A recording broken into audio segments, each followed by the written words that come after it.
What's going on, everybody? I hope you are having an absolute amazing day. I got something good I want to share with you today. It's just something really strong that the Lord has been speaking to me about recently. And I love praying. I just love going to the place of prayer. I start every day in prayer, multiple times a day.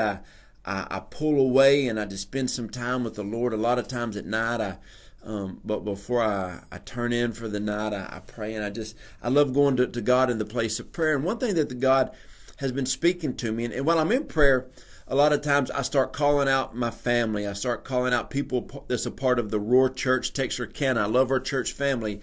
And then I start praying for people that are in the Roar Apostolic family. You know, the people from around America that are a part of our apostolic network. And then also I've got a lot of friends in ministries that I've just been running with for years. And I try to pray for all of my friends. And then I was just praying for just lots of different people. And one thing God keeps bringing into my spirit so strong is this prophetic sense that He's been speaking to me about. And it's something that I really want to share with you. And hopefully this prophetic word may resonate with some of you.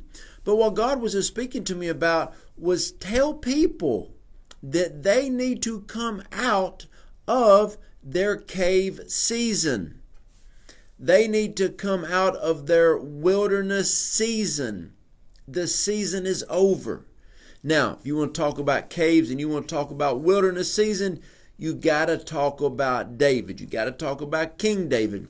There was a time when King David was running from Saul that he went and he hid in a cave. Now, I'm going to give you a word inside of a word. As David was in his cave, as he was in hiding, numerous people came in to the cave with Dave. They were in there in the cave with Dave, and they were hanging out. And then a lot of it was just what some people would refer to as the castaways, the ones that have been overlooked, maybe like the riffraff, the ones that nobody wanted. But what it was is God was creating a strong group of people. He was creating the ones, and He was bonding them together. And so what happened is what God needed to build could not be built in the palace. It had to be built in a cave where there was broken men and women of God. And as all these people came together, they became a strong remnant. But then there was a time that the remnant had to step out of the cave, and they had to go do what they were called to do. I feel that there's a lot of people that have gotten comfortable in your cave. Now, here's what I love about the cave. Years ago, when I was doing a lot of different types of ministry, and we were doing so many things, the Lord started to pull me into a cave, and I went through some things in my life that drove me to the place of prayer where I really started fasting and praying. You know, I preached on fasting and praying, but I never really fasted or prayed. But through circumstances in life, there were some things happen, and I was broken. And a lot of it, honestly, was my pride and my arrogance. And so what happened was the Lord pulled me back into a cave. And in that cave season, I grew in such a strong personal relationship with God. I remember I told God, I said, I understand it. I used to always want to be in the forefront, and then I would back up and just come into the cave for a second and pray right before service, then go back out in the spotlight. That's what I loved. But then when I got broken by God, when I understood that when I pulled back into the cave season, I remember one time I said, God, I don't ever have to have that again. I said, the platform ministry, doing everything, I really don't have to have it because I love the cave season.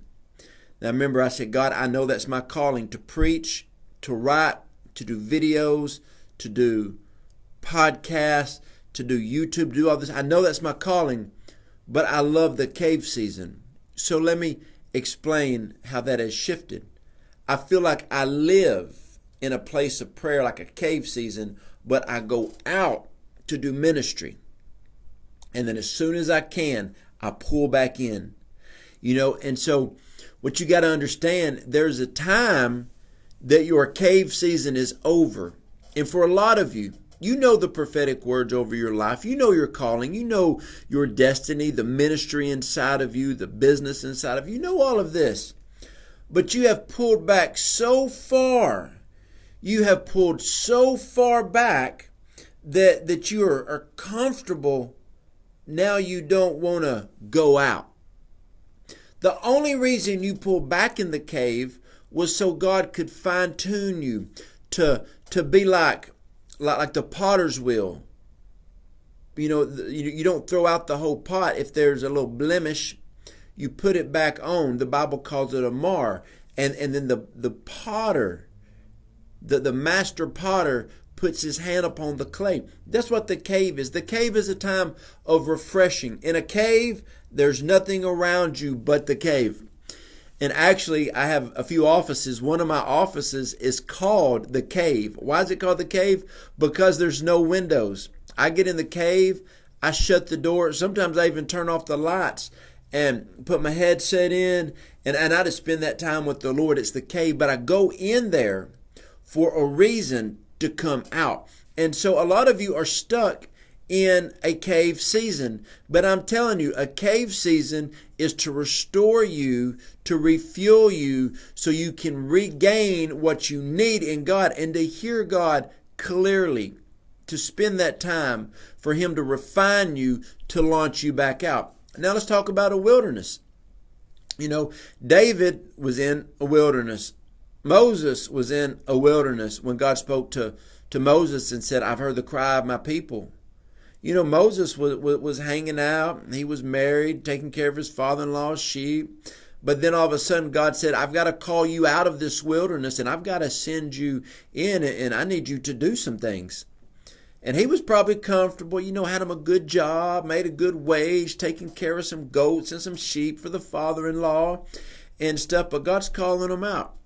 David, he was out there in like a wilderness season, like a desert season out there, taking care of sheep, another man's sheep, his father's sheep. And then all of a sudden he got the call to come in to get anointed.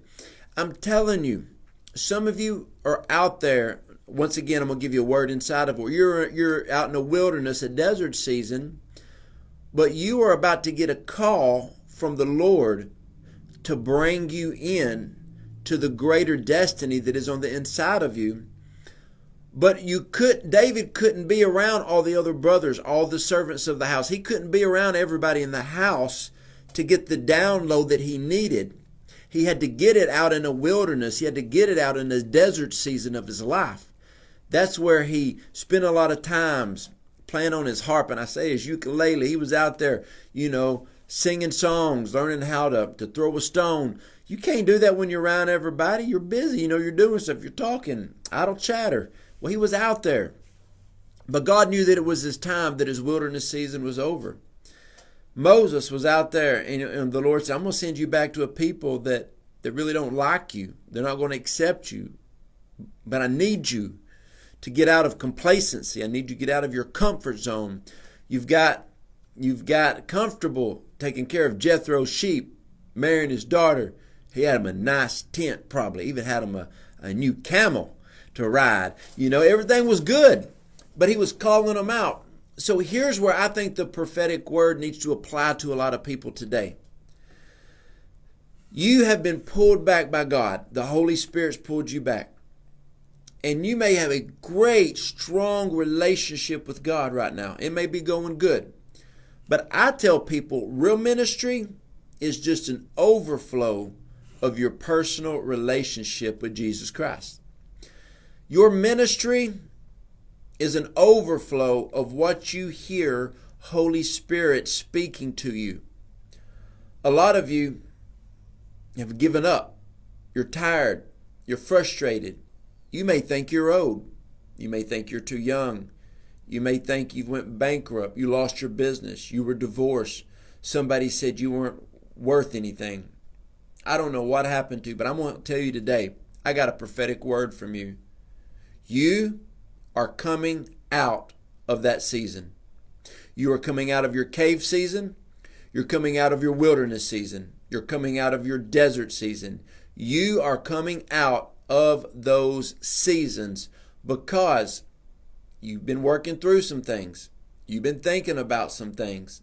But I'm telling you, what is on the inside of you is very powerful. It is very anointed. You don't feel like you have a strong anointing?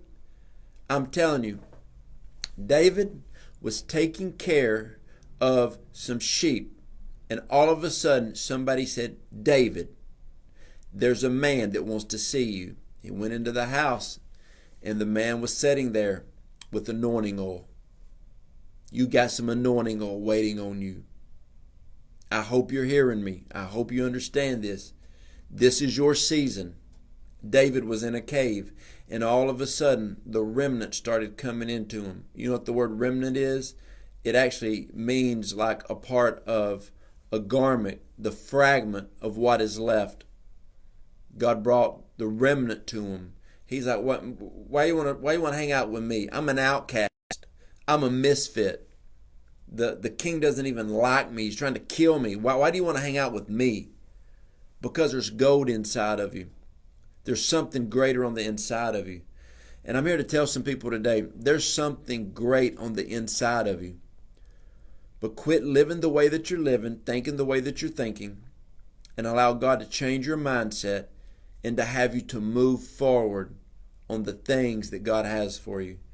Your greatest days are ahead. I'm just going to tell you, over the past few weeks, I've been reading some old prophetic words, going over some things, and God started speaking to me, promising me some things.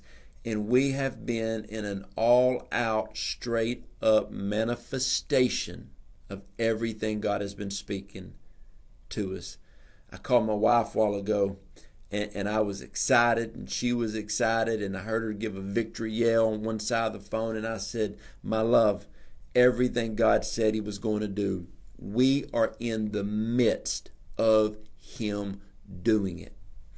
Everything he promised us about ministry, life, marriage, health, business, it's starting to manifest. But what happened is I had to get the made up mindset that in parts of my life that I felt like I was in a cave, a wilderness, a desert, I'm coming out of that. And I'm going to have the full manifestation. Because see, where I'm at right now, I saw in the spirit a year ago I could be here. Where I was at last year, I saw I could be there 5 years before that. And there's a greater me inside of me that the world hasn't seen yet, but I've seen it. Now, I do got a few more fasts I need to go on. I need to spend a few more 100 hours in prayer. I need to read a few more books. I need to stay in the Word of God. I need to keep working on some things in my life. And when I get 5 years down the road, I'll be that person. And then I'll get another vision. And then I'll become that person. Then I'll become that person. I'm becoming more and more of the likeness of who Jesus Christ wants me to be. My life needs to be a mirror reflection of what the kingdom of heaven says about me. So the prophetic word for you today is you're coming out of your cave in your wilderness season. And I'm promising you this, you have a lot to offer the body of Christ. Man, I hope this encouraged you, and I hope it stirred you up.